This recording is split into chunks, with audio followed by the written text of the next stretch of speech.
Good evening, friend. Today we're gonna talk about the WA Western Australia employment situation. And as we all know, that currently the market is very bad, and there is no doubt about it. Okay, and it's not gonna be better soon. It's not gonna going to be better soon. And I was surprised by the amount of the jobs that has been advertised in seek.com. Today I just wanted to see how things are doing, how the WA Western Australia markets are looking in context to employment opportunities. So normally I remember when even in the most recession times, even in the most bad time, the seek.com used to have around 7 to 8,000 jobs in Western Australia in full time position. Okay, in full time position. What I saw today, and which is very disturbing and very alarming as well, that the total advertised job is 4,000 for the full time, and for the part sorry, my mistake, total full time job is 2,737, and the full time job is 4,040. So can you compare? Can you? And most of the job, like 40% of the job advertised here, doesn't exist, because I have done a research on seek.com basically. So what happened, the seek.com sells a lot of recruitment agency get the subscription for seek.com to advertising the position. So most of the jobs are even not existing, but the recruitment agency do advertise the jobs in order to pull the database. So I have spoken to some of the recruitment agency, very good, well renowned recruitment agency here in WA, in Western Australia. And they did told me that, Sanjeev, this it's a very disturbing fact, but that's what we do. We, even if we think that there's some jobs are coming up, we advertise it, and we create a database pool of candidates, and then we market them to our clients. So what the thing is that we have to do it, because as a full-time consultant, recommend consultant, we have to show our bosses that we are working on. Okay, so that's one of the way to prove that we are working. A second thing is that this is what we do. There's no jobs in the market, so there's no point. But yeah, but some of them are maybe coming, or maybe in the pipeline, but we don't know yet.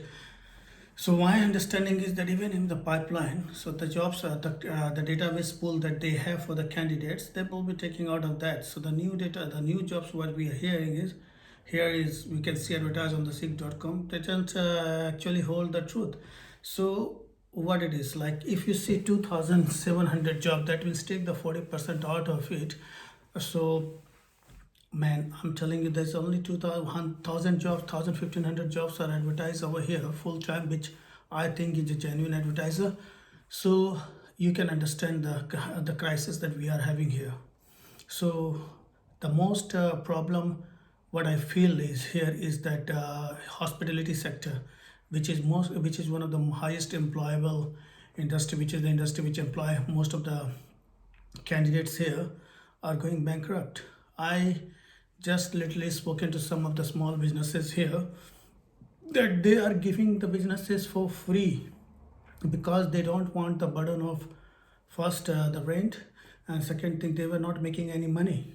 I just witnessed one of the restaurant in Huntingdale, Indian restaurant in Huntingdale, has been given for free, and the owner also reduced the rent by 50% just to make it work. The guy who says that it will be tough market, and we'll see how it goes. But this is one side of the spec. But the biggest problem, it's like lost a lot of industries, a lot of, like, retail sectors are also struggling hard. So at the end of the day, what I see is that mining is also not doing good. So the mining industry is what they are doing now, they are hiring the people from labor hire company.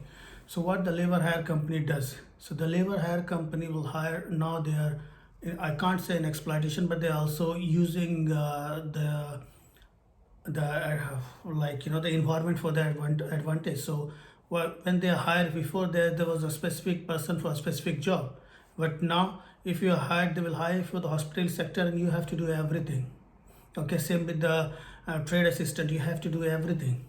Same with the security or with the emergency services. Like you can't like you have been hired for a particular job, but you have to participate or you have to do the duties of all other jobs if needed.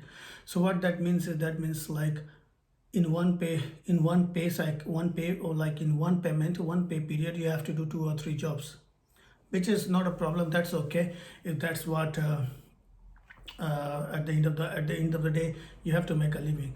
So what I'm hearing is that instead of the biggest problem gonna be happen is that like international students, okay, they are one of the, because they're most of the their like total things depends on the jobs in the hotel industry, in the hospitality industry, and now it's becoming one of the important is the aged care industry. So the problem here at the moment is if this industry goes down, that means the international students will be not able to make a living out of it. So that means they will be struggle to pay their fees.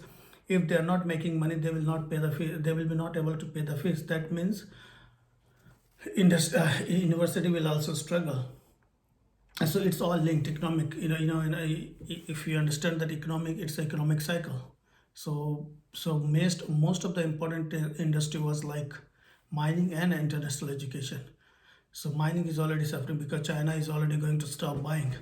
Okay, so if China stop buying, and Japan is second biggest importer of our iron ores, so they also reshuffling their supply chain. They are moving their plants and moving the manufacturing base out of China to different countries. That means they're going to take another 2 or 3 years to set up those kind of factories, those kind of manufacturing sites in different countries. So that requires 2 or 3 years of downtown. That means in the next 2 3 years the market will be very bad. And to be honest, this figure which I have seen today in the SIG.com, which is one of the biggest source of job advertisement, even the governments use it. So this is going to be one of the biggest problem. And the job here is not the things what I'm seeing here is not promising. The worst part is that the government don't have a clue, and they never did. It's not like that today it's happening suddenly because of the COVID-19. No, the government never interested, the Western Australian government or Australian government. They never wanted to do anything except like in contracts to China, in contracts to manufacturing, because manufacturing one of the biggest employment sector in any country. But Australians don't have any manufacturing of any kind. Forget about food or anything. So most of the goods, 90% of the goods are imported. So the problem gonna be tough. The problem is that they're not talking. They're just shuffling away the problems. Okay, the economy will boom. Okay, this will be fixed up. The culture was that everything will will repair by itself, but it's not anymore, because the total global strategy, the global scenario has been changed, and the reliability on China for jobs or for anything is gonna hurt now very bad, because of the COVID-19, the whole world gonna be reshuffling their interest, their economic interest, their financial interest. So Australia at this point is have no place to go. US is not going to support. US is just struggling itself. It's not going to support anyone. So at this point, everybody has to be responsible for their own interest. So the problem is that how to fix Australia, like how to fix this problem that we are having, the employment for problem. And I don't see any promising steps have been taken by the government. If we talk about the Western Australia, there were 42 departments, government departments. That means there were 42 different scope of employment for the people. But since the Mark McGowan, that the current premier has came into position, he reduced from 42 to 25 departments in the name of saving the money. But in the long term, he's harming the total economic cycle of the Western Australia. And not only that, he have not done a single thing in the last 5 years that can make or create a job. Nothing. When the economy was not booming up, then he started spending the money on infrastructure. So, and that's also infrastructure is not like a brand new infrastructure. They're just touching base, cutting the corner, just tidying up. See the example of Missile Freeway. There's no just an extra land has been added where it's possible, but the question is that these are not going to create a job.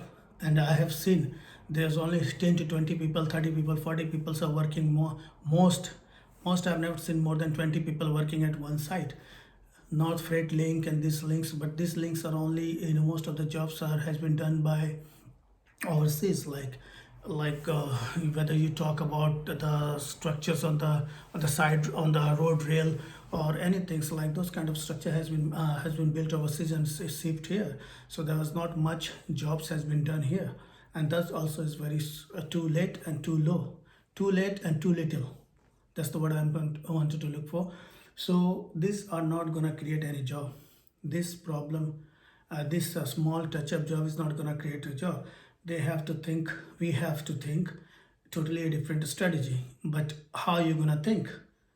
That means you need to bring more people into the board, more people who is more interested in creating job rather than some overseas agent that who's working under the government in disguise of Australian, or they're working for some international and overseas country. They take instruction and they pass all the information to them. These people have to be identified and have to be taken out, and we have to bring people in the room that have the ability, that have the willingness, that have the curiosity to create jobs in Western Australia. And I have contacted a small business industrial development corporation. They are just nothing. They are just, even the information they provide is useless. The more information you can find on the google.com than that small industry development corporation. But I don't blame. At least there are some jobs have been created, so I have no problem with that. But the thing here with what we have to do is we have to bring more people, those have the capability to create jobs. Okay, 6 months is already gone in 2020. COVID-19 we have seen is a crisis, but it's also a blessing for us to assess our resources, assess our capability, assess our direction, assess our plan. But the government or current people that is in the parliament, they are simply not simply not capable of achieving any result. So it's a question for a new generation of Australians like me and you, and all those people who is below the age of 30 or below the age of 30 or 40 years old, to look which kind of direction we are going. In the last 10 years, we have not seen any promising step that has created a job. By hiding the figures, ABS, Australian Bureau of Statistics, they have the master, like they have PhD in hiding the information. By hiding the information, we're not gonna tell, the problem will not go away. I'll tell you the example of how the ABS assess the unemployment rate in Western Australia. If you work for 1 hour a week, then you are not categorized as unemployed. What do you mean? For 20 hours, can you survive in 20 hours for the whole week? We are not living in a third world country. We are living in the first world country, where the minimum rent for a week will be around $250 to $350 per week. Second, the water bill is there, gas bill is there. There's a lot, living cost is too high. Everything is going up. The government is increasing the car registration every year. And now the car registration has gone low, out of the sky. Like the living cost is getting higher. People are losing money. Okay, only people who are getting some who are being said to be making money is the politicians, the government, some of the management, some of them, the management in the government sector. They are taking the free money. They are doing nothing. They're taking the free money. But the challenges for us, the university student, every year 2,000 students are getting graduated every 6 months. I'm talking about in Western Australia. That is the lowest figure I can give you, just from one university. If you take 3 universities, 6,000 people are graduating every 6 months. The 12,000 people are graduating every year. In the last 10 years, we have 120,000 plus graduate, okay, in Western Australia. And there's no figure how many jobs are created.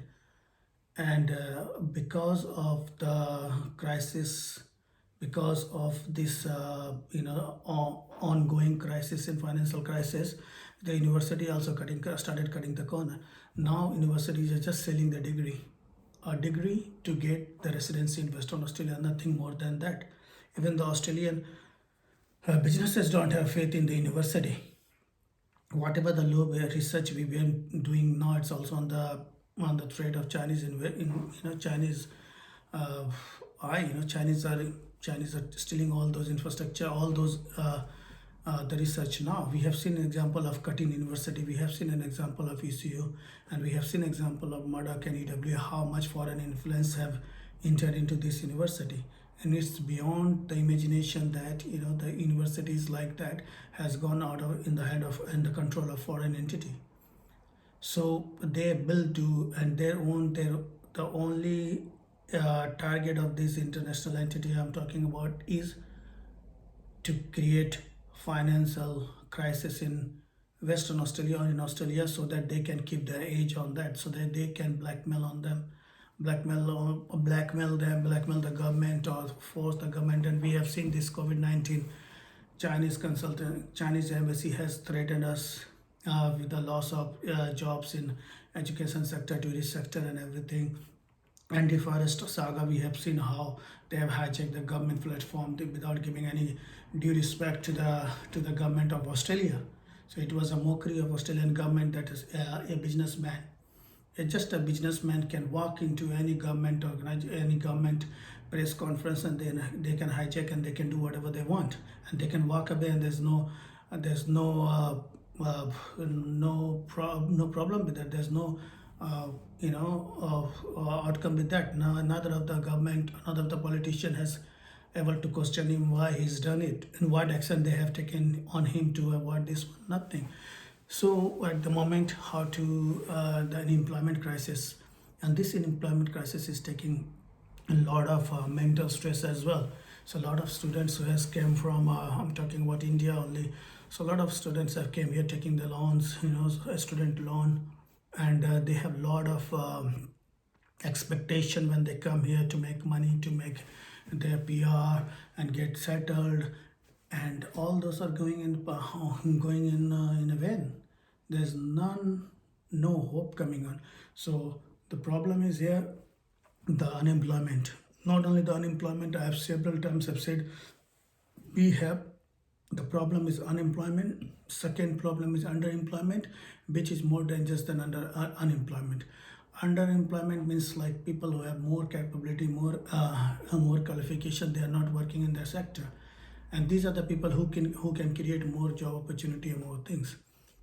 By doing a press conference, we are doing this, we are doing that. That is not gonna create a problem. Mark McGowan has came up. We're gonna push the construction industry in trades. The day I landed in this country, I could not believe my intelligence, my senses, that how come this country called himself as a developed country can work on this platform. Here a people who is working in a trade is make more money than a people who is graduating, who have a degree in finance or degree in accounts or degree or master degree or PhD. So that doesn't make sense, so what we are saying, that the trade is that means that the people here, those who are not qualified, they're just doing trades, they are making more money. That means this country has no respect for educated people. So educated resources, like human resources, there's people who have spent a lot of time in the university, learning all new skills, learning new way of thinking, learning new way of making things, doing things. They don't have respect. They're not respecting the new idea. They're not respecting the innovation. The innovation will come from the education, whether that person has completed degree or not. Mark Zuckerberg, he could not make Facebook if he haven't gone to the university. Although he didn't graduate, that's a different thing. But he have learned so many stuff in the university only. And but the university were good. The university has maintained their standard. But in ECU and Murdoch University and all those universities, we have to think again that where we are going and what our aim is. So what I'm saying is that whether is any innovation that has came in 30 years ago, and never came without the help of university. So my concern is that we have to they have to respect the educated society. And Australian have been warned by so many credit rating agency that the mate culture has to be stopped. In Australia, the biggest economical threat is the mate culture, the culture of getting your friends into lucrative jobs or a position of interest, a position of influence. This is the biggest hurdle we have to face now, and this is where all the creativity is getting killed. Whether it's a parliament, whether it's a politics, whether it's a bureaucracy, whether it's contractors, whether it's granting a contract, all these made cultures are killing the creativity, killing the innovation, and bringing the competition. Jobs will be only created when we let the market and when we free the market. With the problem at the moment is that the politicians, with the help of some of the corporate, they have made the rules in such a way that the competition should be killed. In 100 years, we don't have any more than 4 banks. All these 4 banks hold, they just to show up that they are, they have, open market and this and that. They have opened few branches, just a few branches. Okay, but the majority of the price or majority of the stuffs are done by the big 4 banks. That means if we don't let more banks comes, that means no more jobs will start. These banks already started setting their branches and going digital. So that means with the more jobs are getting lost. So we have to allow free market. That means anybody can open the bank if they have the required amount and required credential. They can open the market. That will create more jobs. So same thing with this and the licensing system in Western Australia, which is Department of Commerce. That's its biggest hurdle in creating more jobs here. For everything, you have to have a license, have to have education qualification. That's where the problem is happening. For example, if you want to be a recruitment agency, you have to do a diploma in recruitment, diploma in employment and HR and whatever it is. Then you have to get a license. Then you have to start a business. And if you don't work out, then you are wasting around 2 years of your educations, money, and everything. So what I'm saying is that these things are requirement. The compliance is required, but the compliance should not come into way of creating jobs. At the moment in Western Australia, the problem is that compliance, in the name of compliance, in the name of protection of consumers, we are killing the